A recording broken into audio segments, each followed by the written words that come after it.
there's a question. I have SCA 12, so my son is bound to have SCA 12. I have SCA 12, so is my son bound to have SCA 12?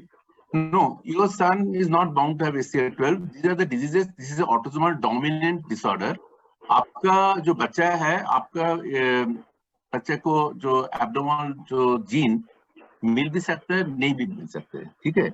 So predictive testing, if you are asymptomatic, if your son is asymptomatic, अगर सन का कुछ problem नहीं है, हम लोग India में ये testing नहीं करते हैं. जो एसिम्प्टोमेटिक है, जो टेस्ट नहीं करता है, doctor Farooq already had told about this, but our guidelines says that if your father or mother has some illness, we cannot do a genetic testing on you if you are not having any problems. So there's a 50% chance. If you just say there's a 50% chance your son can have, but even 100% chances that your son may not have it. Okay. Thank you. So Mr. Rudra wants to know, how can we participate in clinical trials? So obviously, I think as you have said, आपका एक group है, आप लोग आपस में collaborate करते हैं. So you know, there are a lot of joint projects you guys have got. उससे आप कैसे मतलब जो patients यहाँ पर हैं उनको कैसे guidance देना चाहेंगे ताकि ज़्यादा से ज़्यादा लोग trials में participate कर सकें? So it is really disappointing that India में trial hardly we get opportunity to do trials, especially in SCAs. I was called by many people earlier to do predictive Ataxia trial, etc. But नहीं होता है. अगर कोई trial शुरू होता है, so I am sure that the main treatment centers like in India, like All Indian Institute of Medical Sciences, PGI Chandigarh, down south, Nimans, Chitra Tirunal, all these 5-6 places are there. West में है, east में है. They will be the main persons, I think, doing the trial as a main institute. So you can get the information from them. Unfortunately, we do not have a forum till now about the database or disseminating the information about the trials. So I'll not be able to tell that how we can reach out to you. Though if you are in the database, definitely we can call you back from any of the centers. So are you saying that's the way forward, is to gather as much information in the communication with the patients, and the communication channels between the patient community and the medical community? Definitely. So myself, Dr. Farooq, Dr. Achal, we were contemplating in the last 1 or 2 years to have a big society of ataxia in India, along with the caregiver support group. We had started actually the Movement Disorder Society of India, which is a scientific society, and we are now getting a lot. There's a research wing is also there. We started in 2014. Now, myself, Achal and Farooq probably will be heading towards starting a Ataxia Society of India, where we will have a patient group also, and probably this patient group also can join with us, and so that we can have a database which will be not revealed to the public, but the doctors will have the data, and probably when any trial anyone conducts, we can reach out to you, giving a whatever way we can anonymously, it can be reached out. So on the same line, आपको मालूम होगा कि बहुत ज़्यादा organizations नहीं है Ataxia के लिए, तो मतलब national level पे तो यही Ataxia Awareness Society है. International level पे आपकी क्या information है और उनका क्या role उन्होंने play किया है? तो इंटरनेशनल लेवल में देखिए, नेशनल एटैक्सिया फाउंडेशन के साथ बहुत बार हम लोग कोशिश किया है इधर में ट्रायल करने का. The problem is that I am also a member of this Ataxia Global Foundation, but there are two aspects of this research. एक होता है जो उन लोग जो बाहर से जो आता है, they are very insistent on giving blood samples to be sent out of India, which we cannot do for our health. The Ministry of Health and ICMR does not allow to send samples outside India, and we also don't see any justification of sending DNA or anything outside India because we have the capacity to do everything in India, okay, for genetic testings. So the primary goal of these people who come to us, all these Ataxia foundations, is to do trials, but also at the same time to take the blood samples. So there nowadays the problem is that the trial gets cut off at the DCGI level only, DCGI level only, and it doesn't come to us. Even if it come to us, there are so much of ethics regulations are there at least in our institute that hardly we have chance to really participate in these trials, and the regulations is so strict, so it is difficult. But though we have really conducted one trial about 2 years back on the Ataxia telangiectasia, but we do not get much support from the European or the Asian, Ataxia foundations. And I feel that we should do our Ataxia Foundation, our society, and because we have a varied type of disorders which cannot be compared with the rest of the world. And we have a different type of problems, and our social structure is different, and our needs are also different compared to the others.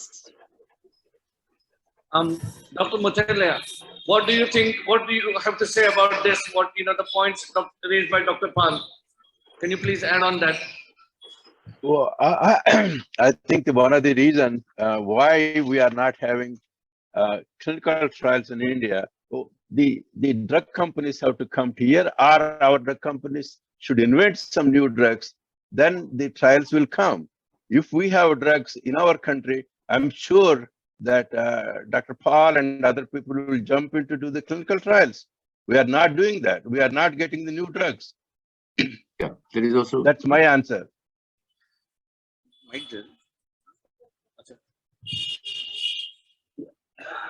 Great, thank you.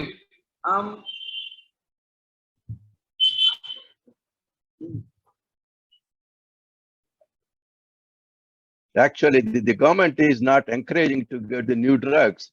They are always supporting the generic drugs. Generic drugs, do not stand for the clinical trials. Dr. Verma has something to say. You're muted, Dr. Verma, you're muted. Unmute, Dr. Verma. Yeah, Dr. Ishwar Verma.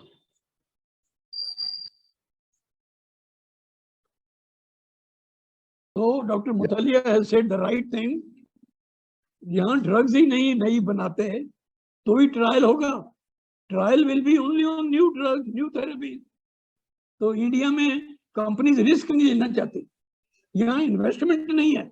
वहाँ USA में venture capitalist हैं, वो पैसा डालते हैं कि यार अगर प्रॉफिट हुआ तो प्रॉफिट हो जाएगा. इंडिया में वो रिस्क कोई नहीं लेना चाहता, so they don't want to do the trial. जब ड्रग ही नहीं है यहाँ नहीं जो ट्राई की जाए. हम तो वही हैं जो यूएसए कंपनीज हैं या यूरोप में कोई हैं, उनके पास कोई नई ड्रग है और वहाँ उनको मरीज नहीं मिल रहे तो वो इंडिया आती हैं. जो उनको वहाँ मरीज मिल गए तो वो इंटरेस्टेड नहीं है.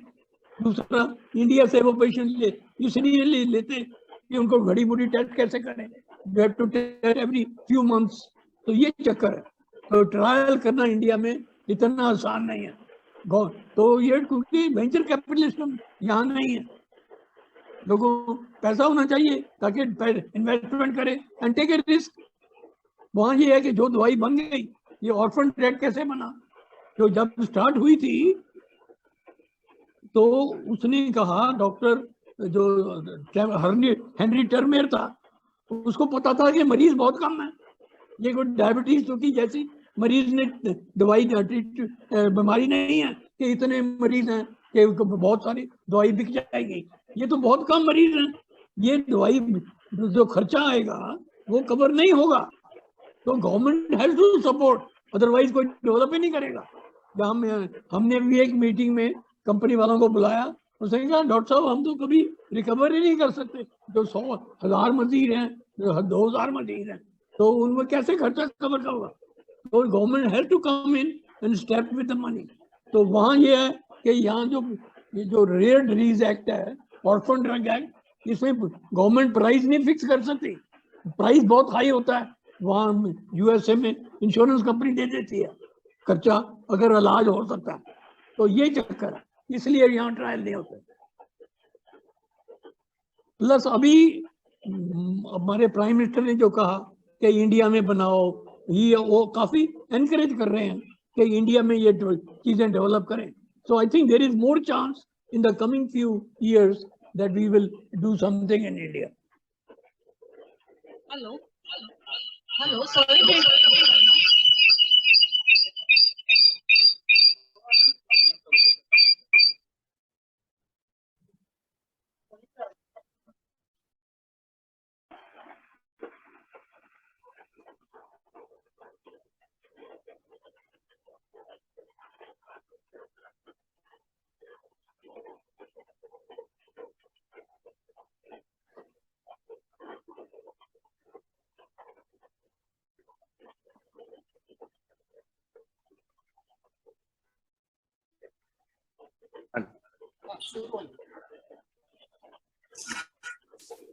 नमस्कार। क्या मेरी आवाज आ रही है? यस, अरे हेलो।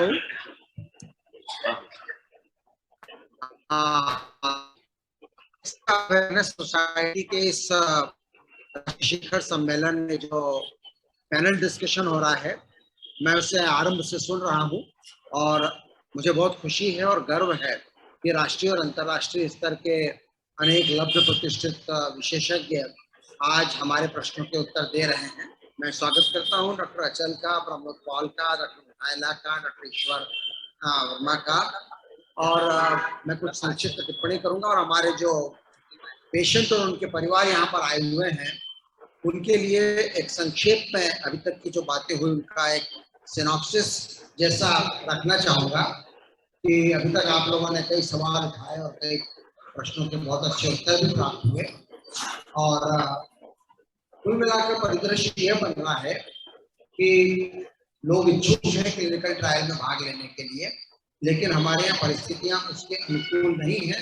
और डॉक्टर प्रमोद का कहना बिल्कुल सही है कि हमारे पास मरीजों की इतनी बड़ी संख्या है और जो इंफ्रास्ट्रक्चर है वो भी हमारे यहाँ काफी अच्छा हो गया है, लेकिन यदि या तो कोई भी क्लिनिकल ट्रायल होता है या तो गवर्नमेंट फंडेड हो या पब्लिक सेक्टर फंडेड हो या इंडस्ट्री के द्वारा फंडेड हो या किसी डोनर या वेंचर कैपिटलिस्ट के द्वारा फंडेड हो, वैसी कोई सूरत अगर बनती है तो मैं नहीं सोचता कि पूरे देश भर में कोने कोने में जो फैले हुए मरीज हैं उनके लिए ट्रायल में भाग लेना इतना आसान होगा, क्योंकि जिन प्रमुख केंद्रों पर ये शुरू होगा उसके आसपास के इलाके में जाकर के क्लिनिकल ट्रायल में बार बार जाना पड़ता है परीक्षण के लिए।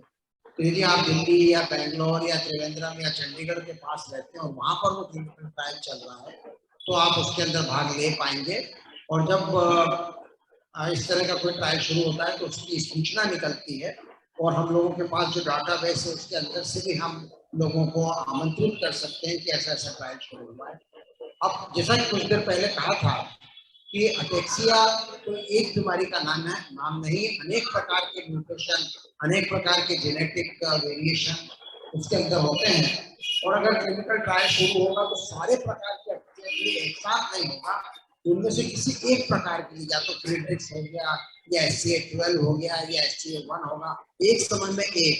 जैसा कि कैंसर का मैं उदाहरण देता हूँ, कैंसर के इलाज में बड़ी प्रगति हुई है, लेकिन कैंसर का कोई कॉमन इलाज नहीं है कि एक नई दवा निकली और उससे सारे प्रकार के कैंसर ठीक करना चालू कर दिए।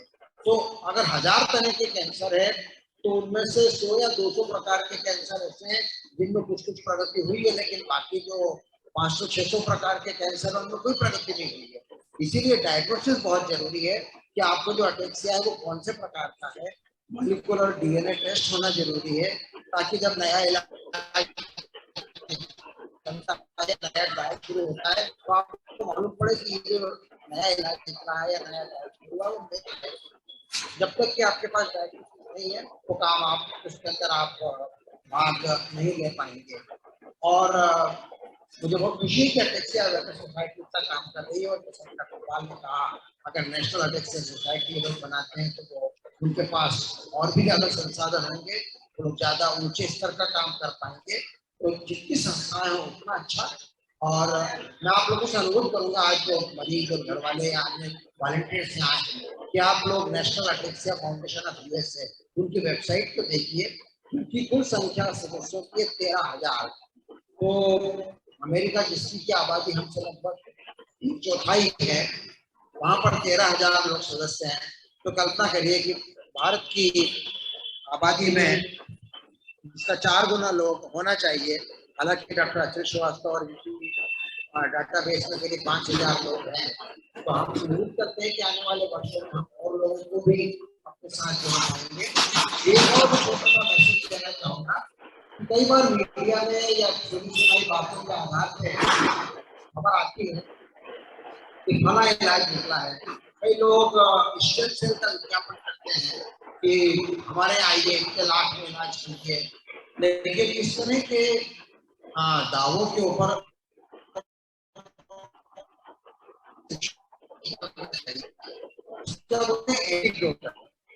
तो सुनी सुनाई बात, तो सुनी सुनाई बात को विज्ञान की भाषा में एविडेंस बेस्ड नहीं माना जाता है, सबूत पर आधारित चिकित्सा नहीं माना जाता है। कई मरीजों, कई परिवार अनावश्यक रूप से इसके अंदर खर्चा कर बैठते हैं।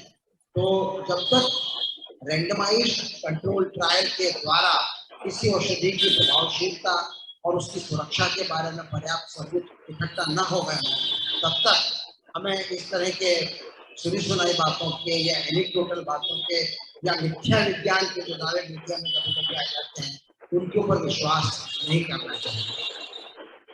Thank you doctor Puranik. So any comments from the panelists about what Dr. Puranik has just talked about? Dr. Puranik, I'm just on the leaving, but I think thank you very much for summarizing the important, aspects of this discussion and the message. And I also want to give, my message that we will be definitely with the patients of Ataxia in India, and we'll try our best to be with you and inform you as much as possible. And hope in the next 1 year we can make the ground or base for making this, bigger society with bigger participation. Thank you. Can I make a comment, please? Hello? Hello, can you hear me? Yes. Hello? Yes, we can. Yeah. Yeah, I think I have a message to the patient organizations. They should be much more active, because most of the time, patient organizations are silent speakers. Unless they speak up, it's difficult to hear their voice, either in the community of clinicians or in the government. They are really the pushers to make things happen. The patients are the key for everything. Without patients, there is nothing else there. So I strongly suggest that the patient organizations should be much more active in promoting their own cause. That's what I want to tell to the patient organizations here. Thank you, Dr. Matalya. Over to our delegates. Okay, I'm going to read this question from Mr. Agarwal. I think this is addressed to Dr. Farooq. This is regarding the antenatal investigations. So he's talking about his son and daughter-in-law are planning for baby. The doctor has suggested them to opt for IVF, which will be for SCA and then impacted, which is obviously is very, very expensive treatment. What do you have to say about it? I am just going through the chat to understand the question. I think I got the question. My son and daughter, IVF, in which embryo will be tested out for SC and then impact. This is an expensive procedure. Yes, these are like say in one way a very good method to actually in क्या बोल सकता हूँ कि अगर सीधे शब्दों में बोला जाए कि अगर इन बीमारियों का अगर कोई इलाज नहीं है आज की डेट में, तो अगर हम क्या पता अगर इन्वेस्टमेंट अगर हम इस तरफ करें तो शायद एक आर्गुमेंट ये भी है, लोग बातचीत करते हैं कि इसको इरेडिकेट किया जा सकता है। तो ये वही तरीका है जिसमें कि ये जो आईवीएफ के माध्यम से ये एम्ब्रियो में टेस्टिंग की जाती है, और ये थोड़ा भिन्न है जो कि हम प्रीनेटल टेस्टिंग की बात करते हैं। तो प्रीनेटल टेस्टिंग में प्रेगनेंसी के आई थिंक 11वें सप्ताह से 20वें सप्ताह के बीच में फीटस में टेस्टिंग होता है, एंड उसके बाद में फीटस की कंडीशन कि वो म्यूटेशन उस फीटस में है या नहीं है, उसके आधार पे आगे के अप्रोच ली जाती है, जिसमें कि वो डिसाइड किया जाता है कि अगर डिफेक्ट मिला तो वो टर्मिनेट किया जाता है प्रेगनेंसी, और उसको लेके बहुत सारे एथिकल और वो एक्ट के इश्यूज वगैरह रहते हैं। तो आई थिंक आईवीएफ में फिर भी एक थोड़ा सीधा समाधान लगता है। तो इसके प्रोज और कॉन्स की बात करें तो प्रोज में डेफिनेटली बहुत लाइक काफी इफेक्टिव सोल्यूशन है। और एक तरह से देखा जाए तो थ्योरेटिकली और प्रैक्टिकल पर्पज से ये ऐसा लगता है कि ऐसा करने से शायद बीमारी इराडिकेट हो सकता है हमारी सोसाइटी से, कि अगर आप एम्ब्रियो लेवल पे ही, मतलब उसमें क्या कह रहा था कि मदर का ओवरी रिट्रीव किया जाता है और फादर की स्पर्म और उनको टेस्ट ट्यूब में फर्टिलाइज कराया जाता है, और उसके बाद में जब एम्ब्रियो डेवलपमेंट हो जाता है एक स्टेज के बाद में, जब वो 6-8 सेल की स्टेज में रहता है, तब उस एम्ब्रियो का बायोप्सी होता है। एक तरह से बायोप्सी कहना एक वर्ड यूज किया जा सकता है।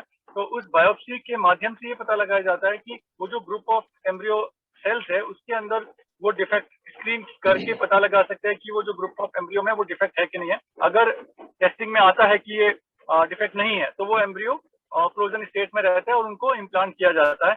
कौन की बात करें, डेफिनेटली इस सब के मतलब तो टाइम लगता है और कम से कम 1 महीने का करीब लग जाता है ये सब प्रोसेस होते होते, और कॉस्ट का फैक्टर जरूर है। और साथ में कि ये जब एम्ब्रियो के साथ इंजीनियरिंग किया जाता है तो कई बार अन्यथा उसके प्रभाव भी देखने को मिल सकता है। तो ओवरऑल वैसे देखा जाए तो कई सारी बीमारियों में और कई सारी IVF सेंटर्स में ये सुविधा उपलब्ध है और तरह की बीमारियों के लिए, लेकिन मुझे लगता है कि अटैक्सिया और इन सब के लिए अभी तक उतना चलन में नहीं है।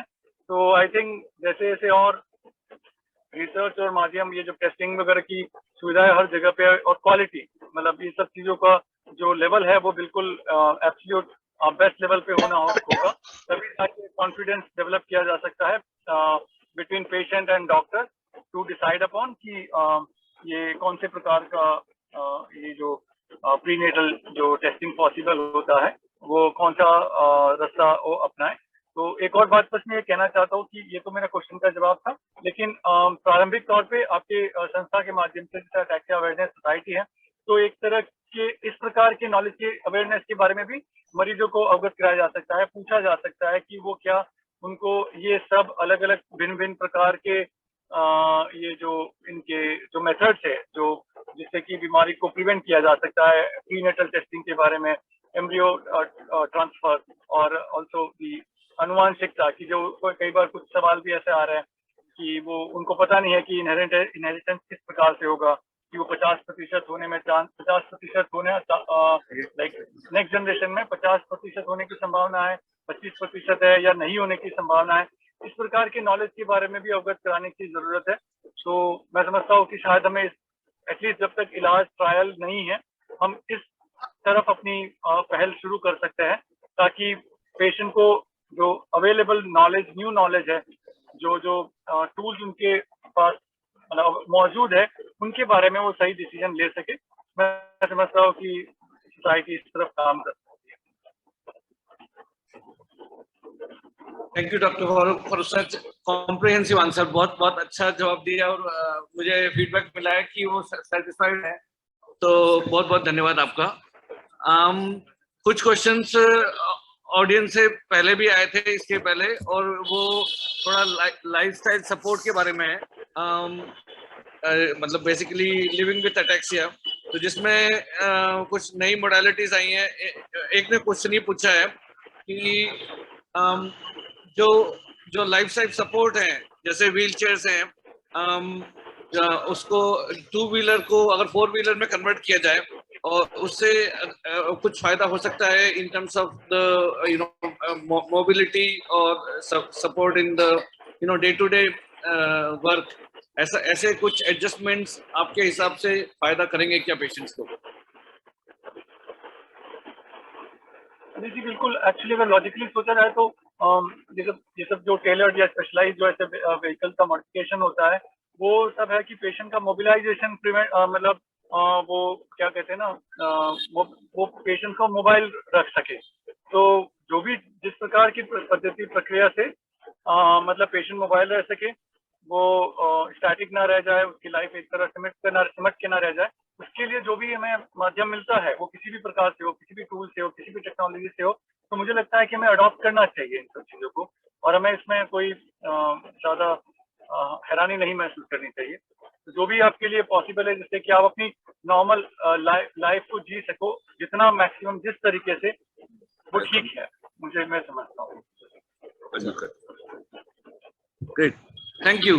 The next question is from Mr. Krishnamurthy.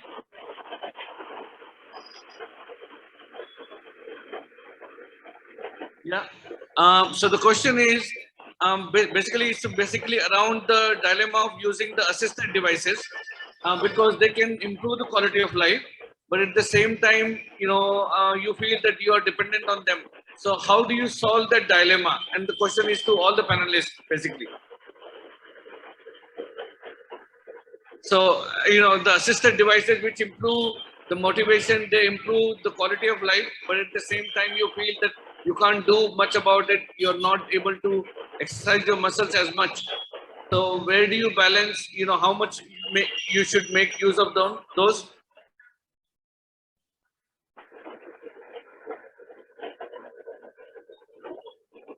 I think इसमें हमारा जो एक्सपर्ट है न्यूरोलॉजिस्ट वो आई थिंक सवाल का जवाब दे सकते हैं, लेकिन मैं समझता हूँ कि ओवरऑल अगर मोटो ये रखा जाए कि to live with the ataxia and to minimise the problem, then I think इस फिलॉसफी के साथ अगर हम आगे बढ़ते हैं पॉजिटिव आउटलुक के साथ, तो आई सपोज बाकी चीजें अपने आप बैलेंस हो जाएगा. ये बहुत फिलोसफिकल आंसर है, मुझे पता है मैं सही जवाब का एग्जैक्ट जो वो जानना चाह रहे हैं वो एक्सपर्ट ही दे सकते हैं. तो मुझे लगता है कि वो एक्सपर्ट के पास अपना सवाल रख सकते हैं डायरेक्ट विजिट में, या कभी हॉस्पिटल में उनके क्लिनिशियन के पास जाते हैं तब ये सवाल रख के उनसे ये मतलब पता किया जा सकता है. लेकिन मुझे लगता है कि जो वो एक्सपर्ट की राय रहती है उसको हमें फॉलो कर लेना चाहिए. Thank you. Dr. Muthaila, what do you think about this dilemma? Well, I think as a patient, you have some responsibility of your own, how much you can make use of those assisted devices. And that's number one. Number two, your family is the most supportive asset than anybody else, no matter what anybody says. So that's another asset you have. You cannot just divide those two things and do what the best you can do. That's my suggestion, please. Thank you. Then there is a question from Mr. Kedar Latke. This is in terms of the policy matter. So whether there should be acceptability of digital signatures in bank, which would help, the patients and the families with the different types of abilities. What do you think, and especially coming from your role in rare diseases? I don't know about too much about the electronic signatures or identification of that, because yes, now the government is more or less in every area they are pushing towards the computerization, IT technology, something for the benefit of everybody. If it was not there, probably we have to learn how to use it or do something about it. I don't think that to be away from such new technology is not a good idea. Thank you.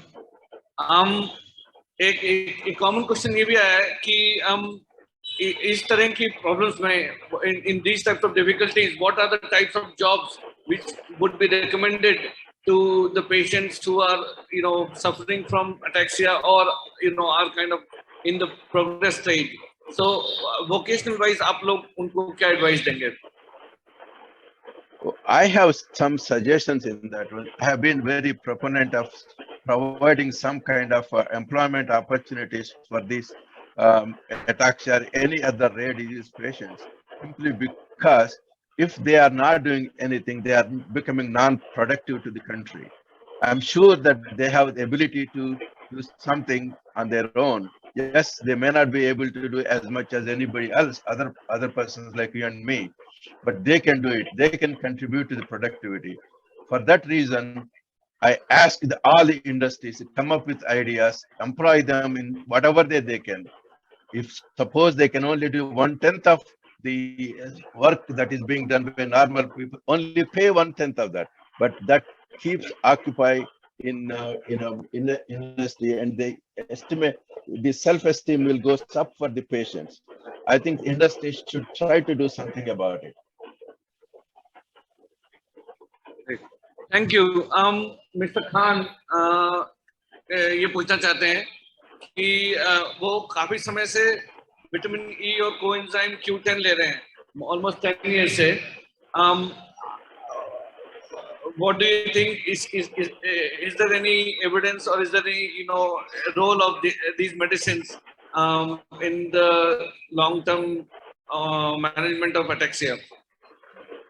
तो generally अगर हम बात करते हैं तो ये इन सब का जो जो रोल होता है वो सपोर्टिव होता है, इस तरह से कि वो सेलुलर हेल्थ को किसी तरह से बैलेंस कर सके। क्या होता है ना कि ये जो भी जेनेटिक डिफेक्ट है या नहीं भी जेनेटिक डिफेक्ट होता है, कई बार हमें पता नहीं होता है, तो इनमें एक जो common mechanism towards the end, जिस तरह से डिजीज अपना जो जेनेटिक डिफेक्ट है वो किस तरह से एक सेल को डेथ की तरफ ले जाता है, तो वो क्या होता है, जो सेलुलर डेथ होती है उसके ठीक पहले कुछ कुछ ऐसे मार्कर्स होते हैं, जैसे कि माइटोकॉन्ड्रिया पे स्ट्रेस पड़ता है, ऑक्सीडेटिव स्ट्रेस पड़ता है, फ्री रेडिकल्स बनना शुरू हो जाते हैं।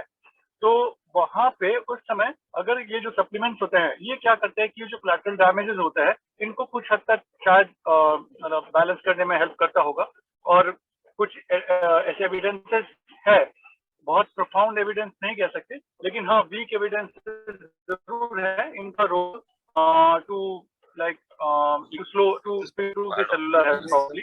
So I think ये इसमें जो ट्रॉफिक फैक्टर्स रहते हैं, न्यूरोट्रॉफिक फैक्टर्स बोलते हैं इनको, तो उन सब का भी रोल रहता है। और आई थिंक उसी तरह से ये विटामिन ई और जो CoQ10 के बारे में बात कर रहे हैं, इनका कुछ लिमिटेड या some role definitely towards general cellular health के लिए इम्पोर्टेंट होता है। Thank you. Mr. Ravindra wants to ask something. Dr. Farooq, how are you? Hello, Mr. Ravindra. How are you? Nice to see you. Good, good. Dr. Farooq, sorry I couldn't participate in this particular discussion of the vitamin E and coenzyme Q10. Do you recommend any supplement for any improvement of cellular health? This coenzyme Q10 and vitamin E I've been seeing since my mother days, since around 20 years time. So ये ले रहे हैं. Any other drug which has come as a supplement for the improvement of cellular health? I think मैं scientist हूँ, तो मेरा काम science करना डेफिनेटली होता है। तो मैं सेल और चूहों और इन फिशेस के बाद जब हम डिजीज को मॉडल करते हैं, वहाँ इन सब चीजों को जरूर बेधड़क होकर सोच लेते हैं कि हम ये ट्राई कर ले, वो ट्राई कर ले। लेकिन पेशेंट के लिए आई थिंक आपके जो न्यूरोलॉजिस्ट है, आपके डॉक्टर है, जो प्रैक्टिसिंग डॉक्टर है, मैं डॉक्टर हूँ लेकिन मैं प्रैक्टिसिंग नहीं हूँ, तो आई वुड सजेस्ट कि आई थिंक जो न्यूरोलॉजिस्ट है आप उनकी हेल्प ले सकते हैं। लेकिन डेफिनेटली जो सेलुलर हेल्थ के लिए जो जनरल, जो आजकल तो अमेजोन पे भी बहुत सारे सप्लीमेंट्स वगैरह रहते हैं, लेकिन मेन सवाल यह है कि उनसे कितना फायदा हो रहा है। आप एक तरफ से अपना पैसा ड्रेन करते चले जाइए और उसके बाद कुछ इफेक्ट ना भी मिले, तो उस तथ्य का भी हमें क्या कहते हैं नॉलेज रखना जरूरी है कि क्या मेरे को यही सप्लीमेंट लेना है या कोई सप्लीमेंट नहीं ले तब भी ये डिजीज का आउटकम रहेगा। तो ओवरऑल जैसे कि हम एक हेल्दी लोगों की भी बात करते हैं, राइट, हर कोई सप्लीमेंट ले रहा होता है आज की डेट में, राइट, ताकि उनकी लाइफ में वो क्या कहते हैं ना, वो क्या बोलते हैं, स्फूर्ति बनी रहे, उनकी शायद थोड़ा एजिंग स्लो हो जाए, या लोग ट्राई करते रहते हैं, हेल्दी लोग, हम भी ट्राई करते हैं, कोई बी कॉम्प्लेक्स लेता है, कोई किस तरह के सप्लीमेंट ले रहा है, प्रोटीन सप्लीमेंट ले रहा है, तो जिसमें कि आजकल ये क्या कहते हैं ऑनलाइन माध्यम से इजीली अवेलेबल है, तो उस तरह से वो जेनेरिक हेल्थ में कुछ हेल्प जरूर करता होगा। लेकिन कोई ऐसा स्पेसिफिक मॉलिक्यूल की बात करे जो कि वो अटैक्सिया और इससे रिलेटेड बीमारियों के लिए ही कारगर है, वैसा मैं नहीं समझ रहा हूँ कि ऐसा कोई मौजूद है। लेकिन दूसरे डिजीजेस के एक्सपीरियंस से जरूर समझ आता है कि ये they do help to an extent, but बहुत लिमिटेड एक्सटेंट की तरह।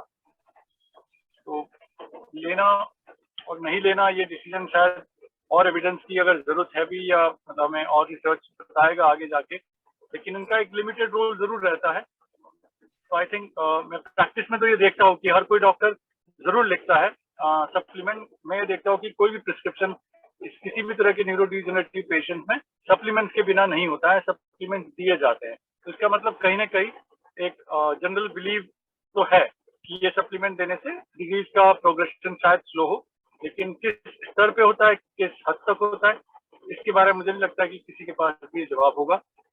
जब तक हमारे पास कुछ नहीं है तो उस तरह से सप्लीमेंट देके और फिजियोथेरेपी का जो रोल है वो काफी मैं समझता हूँ कि इम्पोर्टेंट है। One more, my question is actually to Dr. Verma regarding the national policy for rare disease.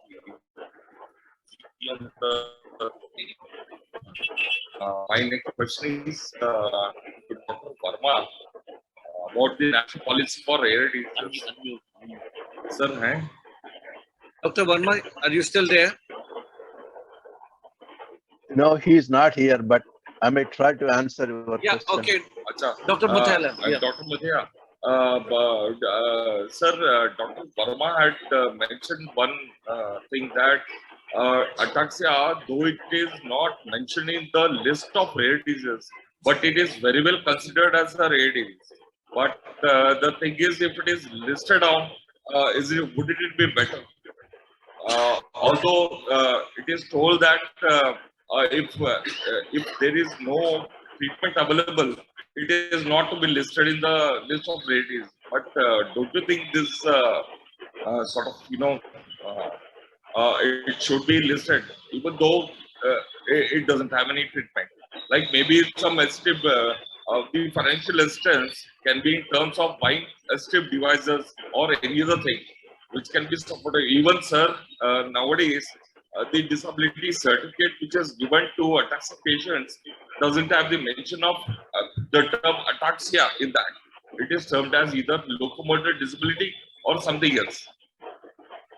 As I mentioned earlier, there are more than 7,000 known diseases. It's difficult to include all the things, but make sure, I can assure you that if you want your disease to be get benefited from the orphan drug, the policy matters, yes, it is done. It is there, even though your name is not there. It is eligible. Sir, even though my point is that even though the particular type of disease like ataxia or the SCA is not mentioned, it can be generally mentioned as hereditary ataxia. So if that hereditary ataxia is mentioned in the list of rare diseases, then it would be of a great help. Sure, Because I agree with I you. believe, sir, that in medical terms, unless it is written, it does not happen. I understand the dilemma as a patient organization. I do understand, and that is the struggle that we have to fight for it. As I said, even though our name is not there, yes, you are eligible for the benefits or whatever that is there, the policy dictates. On the same lines, Dr. Muthala, what are the benefits available to the families of the patients? In that orphan drug, in that policy, there is not much written for the families. It's only they are focusing on the patient at this time. Remember, this is the first time India has ever written policy for the rare diseases. So there is a lot to be done, lot to be included as time goes by. New therapies come, new diagnoses come. They all need to be included as it happens. As I said, that it's just the beginning. It's just the beginning. I think, as I said earlier, it is the voice of the patients that make things happen, not the industries. Sir, can I add on a little? The Ataxia Awareness Society has written a detailed letter to the Ministry of Health and Social Justice, specifically to the address to the Union Minister, to include hereditary ataxia as a part of rare disease. Along with, we had taken Dr. Farooq's advice also, and he had done a lot of value addition in that. So that letter has gone to the Union Minister, but no reply as of now, I think, has come from there. I do understand, because I get the same frustrations that you have. I have written many letters from all the way to Prime Minister to the personal assistant. It's unfortunately in India, it's very common not to answer the letters. But my advice, as I do, keep writing it. One day you will get it, because I'm doing the same thing. I'm advising the same thing to you. Just don't give up, Sir, because they didn't answer you. Sir, what do you advise? Like Ataxia Awareness Society has written as a part of the organization to the Union Minister. You are advising to write as on the individual capacity to the. No. I don't think it hurts if you write individually, but as an organization, it has got much more weight. Yes. Sir, thirdly, I have just to thank Dr. Pal. He had mentioned about one national Ataxia society, that group being created along with Dr. Farooq. Sir, we are ready to participate heavily in that as a part. In fact, if you can add all of us, we are ready to contribute and spread as much awareness so that your database increases. You have got a definitive database as much as possible. जी बिल्कुल हमने अभी something आप कुछ बोलना चाहते लगता है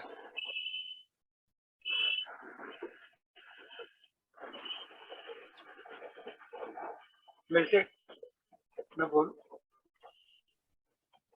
doctor Gupta yes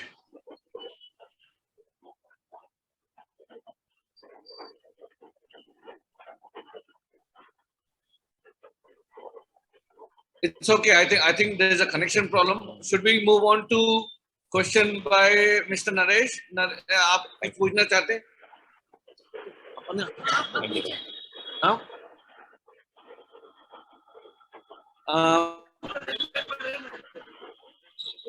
Mr. Naresh, आप अनम्यूट किया जा रहा है?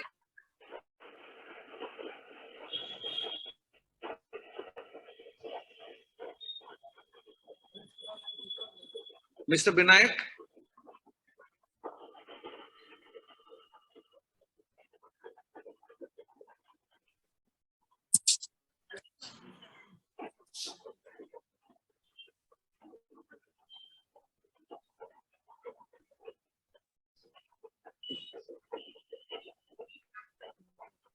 Mr. Vijay Mehta?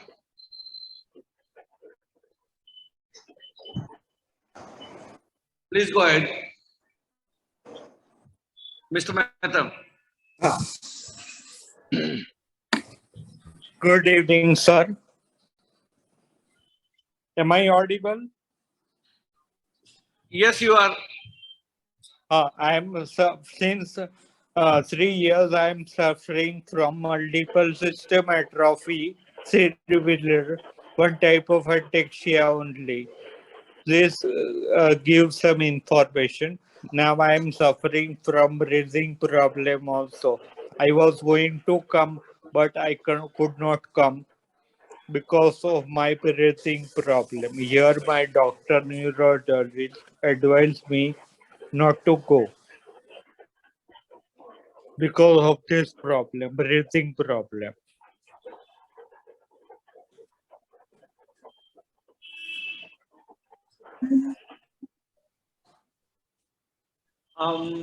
Dr. Farooq, what do you think? What do you want to say about this? तो मैं क्वेश्चन को पूरी तरह समझ नहीं पाया. मेरे को ये समझ आया कि वो ये कहना चाह रहे हैं कि उनको मल्टीपल सिस्टम एट्रोफी डायग्नोज हुआ है. और उसके पश्चात क्या बोला मुझे समझ नहीं आया. उन्होंने क्या कहना चाह रहे थे? Breathing problem sir. Breathing problem है. या अच्छा, ब्रीथिंग प्रॉब्लम के लिए मुझे अब ये है कि एक बार दोबारा जांच पड़ताल करने की, क्योंकि जो मल्टीपल सिस्टम एट्रोफी में जो सामान्य तौर पे जो प्रॉब्लम रहती है कि एक तो ऑटोनोमिक नर्वस सिस्टम की प्रॉब्लम रहती है, जिसमें कि वो सब काम आते हैं जो कि आपका ऑटोनोमिक नर्वस सिस्टम कंट्रोल करता है. जैसे आपका पेशाब लगना है, आपको टेम्परेचर टॉलरेंट कितने हो या टेम्परेचर इंटॉलरेंट हो, पसीना आना, ये सब चीजें उस पर डिपेंडेंट रहती हैं. और बाकी जो दूसरी तरफ जो न्यूरोनल और डैमेज होता है वो सेरेबेलम की तरफ होता है, उनको MSAC बोलते हैं. कई बार डैमेज का ज्यादा असर डोपामिनर्जिक न्यूरॉन की तरफ दिखा जाता है, उनको MSA पार्किंसन टाइप बोलते हैं. अब इसमें जो आपको ब्रीदिंग प्रॉब्लम हो रही है उसको एक बार थोड़ा आपको जांच पड़ताल करवाने की जरूरत पड़ेगी, क्योंकि वो किस तरफ से हो रही है, कि वो क्या लंग्स की तरफ प्रॉब्लम है या हार्ट की तरफ प्रॉब्लम है, या आपकी जो थकावट है वो ज्यादा हो रही है, इस वजह से आपको ये ब्रीदिंग इश्यूज हो रहे हैं। तो आपको जो अवॉइडेबल ट्रीटेबल जो चीजें हैं उनको आपको एक बार इन्वेस्टिगेट कराना चाहिए अपने डॉक्टर से बात करके, तो शायद वो समझ पाए कि अगर वो लंग्स की तरफ से हो रहा है या हार्ट की तरफ से, तो वो उसके अनुसार ट्रीटमेंट चलेगा।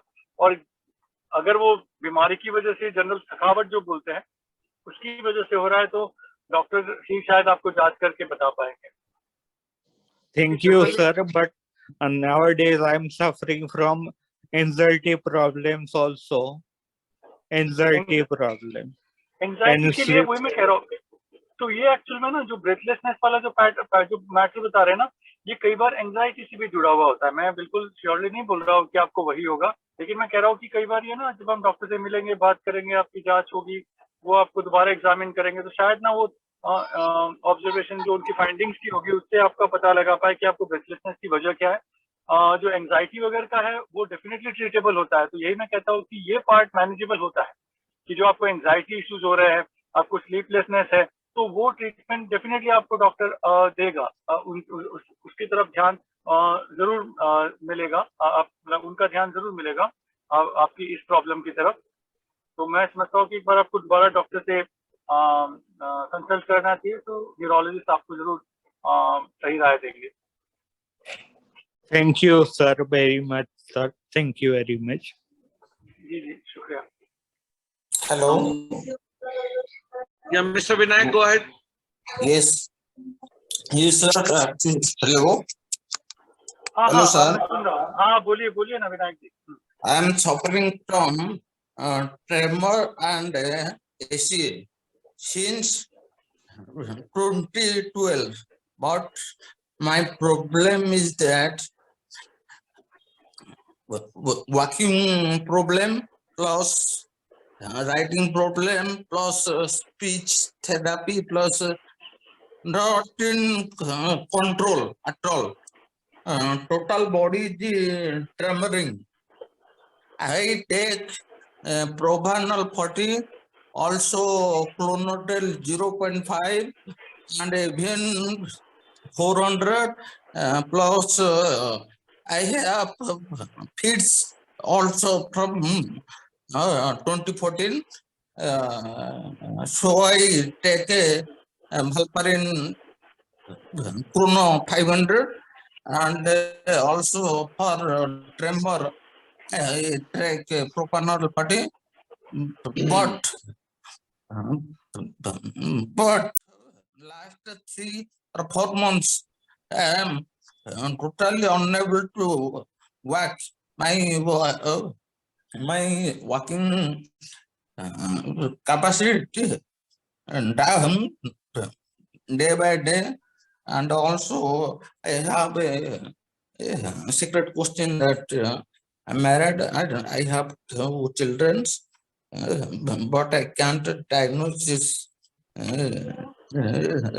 I can know the latest technology have to prevent my children's.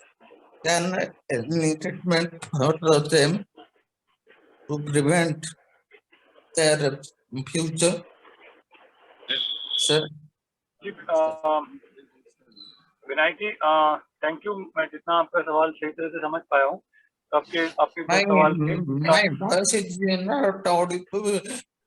My speech is stammering. So no problem, मैं समझ गया विनायक जी। जी मैं बताता हूँ, मैं yes. जितना अपनी तरफ से जितना मैं अपनी तरफ से जवाब दे सकता हूँ वो मैं उतना दूंगा, और जो आपके अलग अलग प्रश्न हैं उसको आप उसी तरह के एक्सपर्ट से मतलब जरूर पूछेगा। मैं अपनी एक जनरल राय दे रहा हूँ। पहले वाले जो पार्ट में जो आप बोल रहे हैं कि अपनी सारी जो बीमारी का जो आपने स्तर बताया, इसमें एक न्यू डेवलपमेंट आपने जरूर बताया कि अभी आपको 2014 पे आपको एक फिट्स हुआ है और आप वैल्परिन लेना शुरू किया है, और बाकी और चीजें जो है वो धीरे धीरे प्रोग्रेस होती चली जा रही है।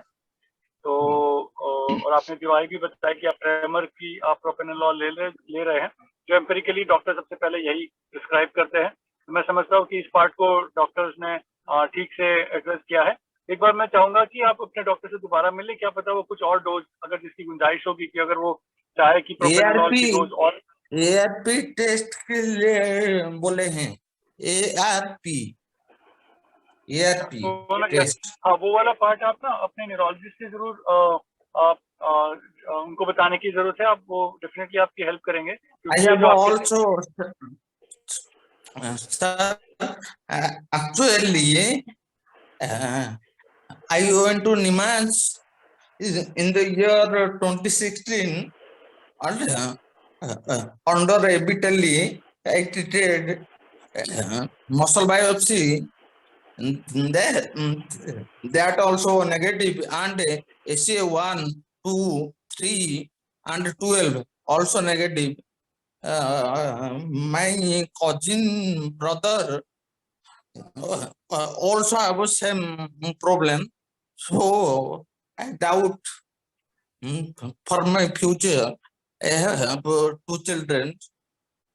तो एक्चुअली विनायक जी ऐसा है कि ये जो अभी आपने बताया कि जो टेस्ट हुआ है, पहले की एक तो बीमारी का कारण जानना जरूरी है। तो ओवरऑल जैसे कि जेनेटिक है, आप बता रहे हो कि आपके कजन को भी है, तो एक बार ये किया जा सकता है कि अपनी और जांच को दोबारा रीवैल्यूएशन, मतलब हमको बोलते हैं रीवैल्यूएट करना जेनेटिक इन्वेस्टिगेशन से। तो आपकी जो अभी टेस्ट बताया आपने SA1, 2, 3 नेगेटिव आए हैं, तो उसके अलावा भी बहुत प्रकार के और भी बीमारियां हैं। कम से कम आज की डेट में मैं समझता हूँ कि 49 प्रकार के तो डोमिनेंट अटैक्सिया पता हो गए हैं और करीब 30-35 रेसेसिव अटैक्सिया के बारे में जानकारी प्राप्त हो चुकी है।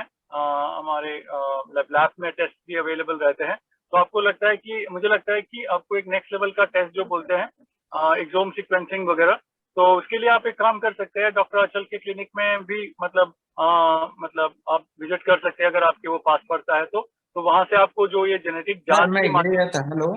Hello. Ji ji ji ji. Actually, I went into New Delhi AIMS at 2015 under Hostel Sylvester sir.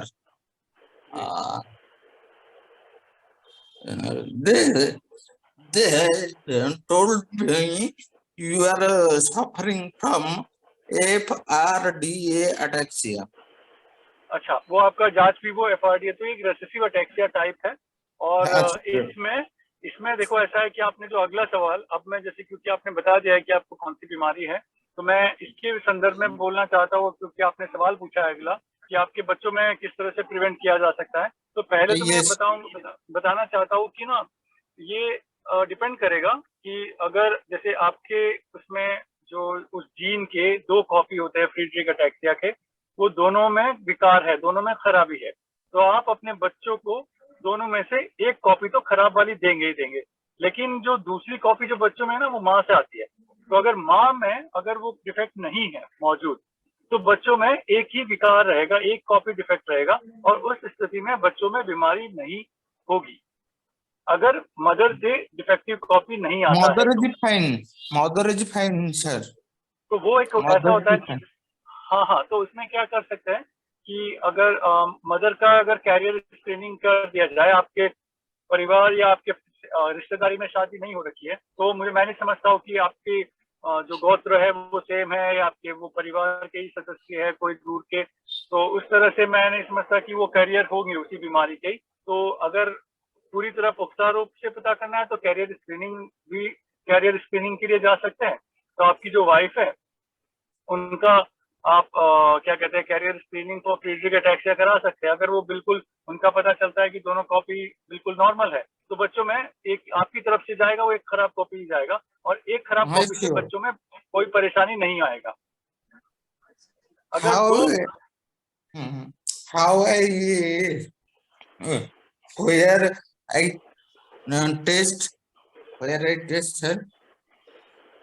हाँ, तो वो मैं कह रहा हूँ कि वो आपको मतलब जैसे प्रॉपर क्लिनिक में आप डॉक्टर जहाँ पे भी अपना ट्रीटमेंट चलता है, आप अपने डॉक्टर से बात करके I am from Bhubaneswar. हाँ, तो आपके वहाँ पे कहीं भी कोई न्यूरोलॉजिस्ट है, आप उनसे बात कर सकते हैं। है। तो वो आपकी हेल्प कर देंगे आज। अच्छा। Sir, who is it? Hello, sir. Ji. Okay, thank you. Dr. Farooq and Vinayak for your question. I'm going to move on to Mr. Chaitanya's question about CRISPR-9. I think probably he's trying to ask CRISPR. The future of CRISPR in India? And I think the question is addressed to you, Dr. Farooq. आप बताएंगे CRISPR का future India में? नहीं, CRISPR का future India में नहीं, वो पूरे वर्ल्ड के लिए भी महत्व रखता है। और अभी तक जो क्रिस्पर का जो रोल है वो डेफिनेटली साइंस को समझने में, बीमारियों को पहचानने में, और बीमारी किस तरह से, मतलब जेनेटिक डिफेक्ट किस तरह से वो बीमारी पैदा कर रहा है, उसको समझने में जरूर हेल्प करता है। कई बार क्रिस्पर का उपयोग डायग्नोसिस के लिए भी किया जाता है। कई तरह के डायग्नोस्टिक टेस्ट ऐसे डेवलप हो गए हैं जिसमें क्रिस्पर पद्धति का यूज होता है। तो मैं समझता हूँ कि बड़ी प्रॉमिसिंग टेक्नोलॉजी है।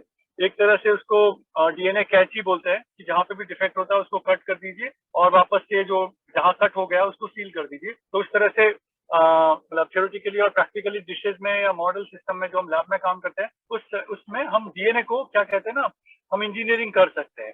सेल के अंदर जाके ये काम किया जा सकता है। डीएनए सर्जरी एक तरह से आप इसका इस शब्द का उपयोग करना मतलब मैं समझता हूँ ठीक ही एक तरह से है, जो कि समझाता है इस बात को कि क्या क्रिस्पर 9 टेक्नोलॉजी काम करता है। बहुत सारे ऐसे ट्रायल्स और ये डेवलप हो रहे हैं जिसमें क्रिस्पर के माध्यम से शायद थेरेपी डेवलप हो आने वाले टाइम में। तो इंडिया में ही नहीं, मैं समझता हूँ कि और भी जगह बाहर काफी रिसर्च हो रहा है। लेकिन हाँ, डेफिनेटली जो आपने क्वेश्चन इंडिया के कॉन्टेक्स्ट में पूछा है, तो यस, हमारे जो फेडरल गवर्नमेंट है हमारे और हमारे जो पॉलिसी मेकर्स है उनको इस तरफ ध्यान देने की जरूरत है। ज्यादा से ज्यादा रिसर्च को प्रोत्साहन देने की जरूरत है, फंडिंग सपोर्ट देने की जरूरत है। तब जाके ही हम अपने यहाँ पे इन हाउस अपनी कैपेबिलिटीज और बिल्ड कर पाएंगे। कोविड के इस एक्सपीरियंस से हमने देख ही लिया है कि हमारे यहाँ पे क्या क्या कैपेबिलिटीज मौजूद है और हम अपने आप एक सेल्फ रिलायंट कंट्री है, आत्मनिर्भर हो सकता है।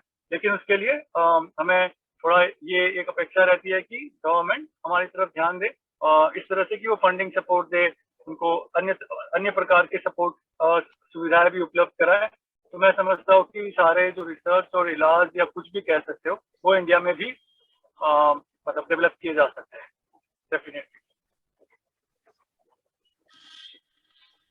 Thank you doctor Farooq. एक और क्वेश्चन है निक्की भाटिया से। डॉक्टर फारूक, क्या अटैक्सिया 50% है तो क्योर हो सकता है? उन्होंने स्पेसिफाई नहीं किया है किस तरह का अटैक्सिया है, but I think probably you have the gist of the question there. मैं समझ रहा हूँ कि वो एक्चुअल में वो पूछना चाह रहे हैं कि अभी जो फुल्ली डेवलप्ड अटैक्सिया नहीं है और 50% स्टेज में है तो क्या वो क्योरेबल होता है या नहीं। तो आई थिंक ये डिपेंड करता है कि मोस्टली मतलब वो जेनेटिक है या नॉन जेनेटिक है।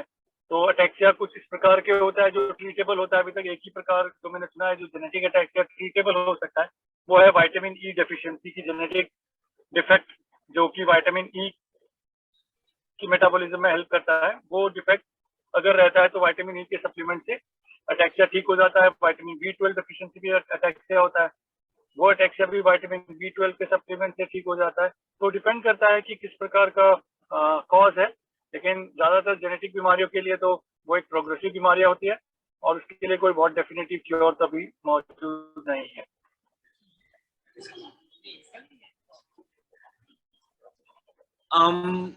एक नेक्स्ट फॉलोअप क्वेश्चन है कि आपने ये कहा था कि आपने सेल कल्चर में फॉर FRDA के लिए क्रिस्पर यूज किया था, तो आपका एक्सपीरियंस इस बारे में क्या था और आपके बेस्ट एस्टिमेट के हिसाब से ऐसा कब हो सकता है कि FRDA ह्यूमन पेशेंट्स को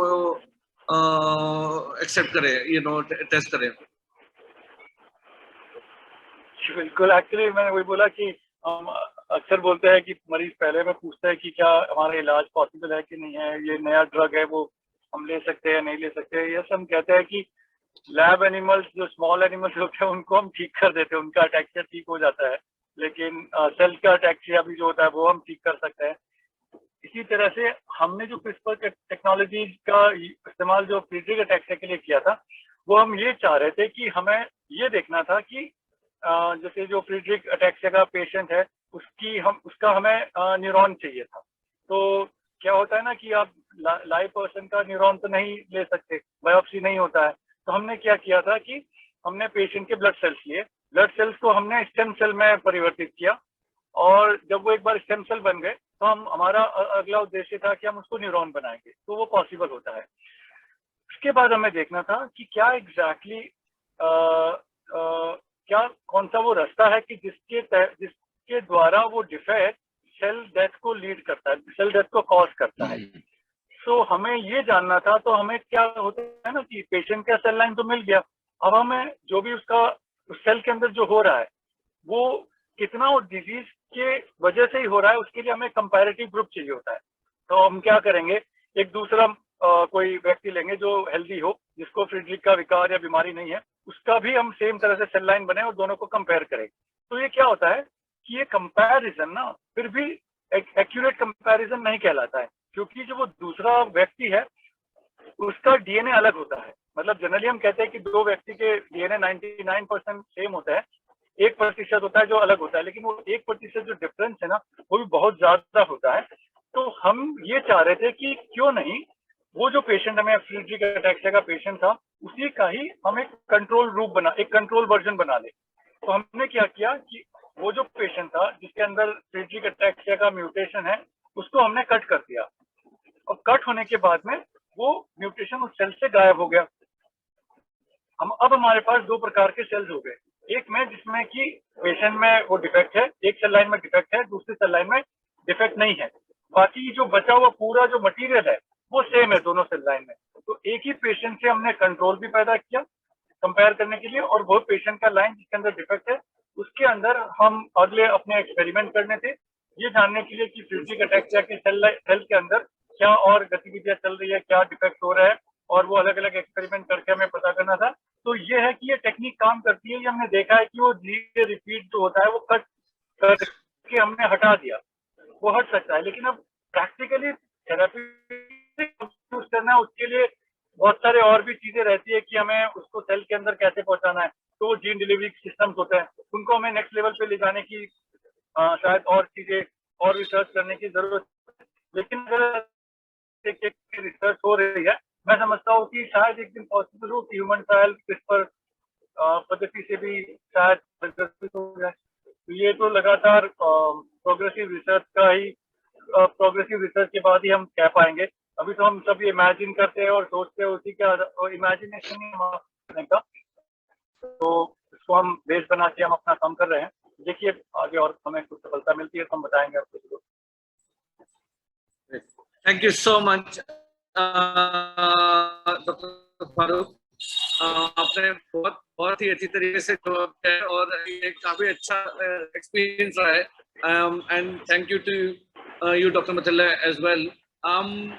If you don't mind, because we are running out of time, if you don't mind, can we follow up these questions later and then email you if there are any specific questions? But as far as today's session is concerned, I think we would like to call it a day, and with heartfelt thanks from all of us to both of you and the previous panelists as well. It's been a really pleasure to have hosted you.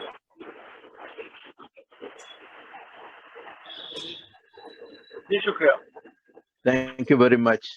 एक question और है, I think sorry doctor Muthaiya, just one question I read in the chat, so I think this is the last question, so I'll just try to answer that in short. Someone has asked that, like, can we collaborate with Dr. Azim Ansari for some molecule?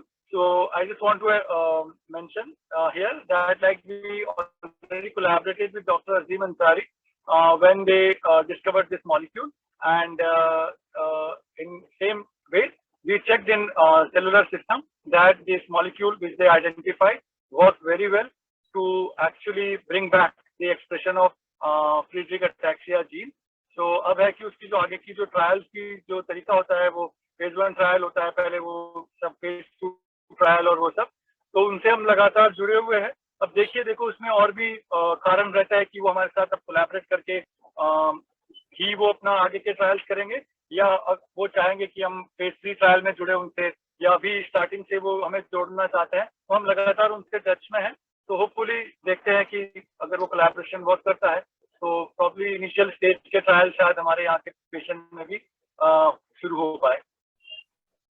यही मेरा last question था। Over to doctor Muthaiya, thank you so much. Dr. Farooq, thank you very much for Dr. Muthaiya, any last remarks from you, sir? Yes, I'm just responding to Dr. Farooq's suggestion. I also, as the introduction said, that I do discovery research for the ataxia. If there is anything on my side, I could collaborate or work with you, I'll be happy to do that one. But as a patient organization, I re-emphasize all patients be as a unit. If, for example, you are in Indore, I guarantee you that not many people know who exist in southern India.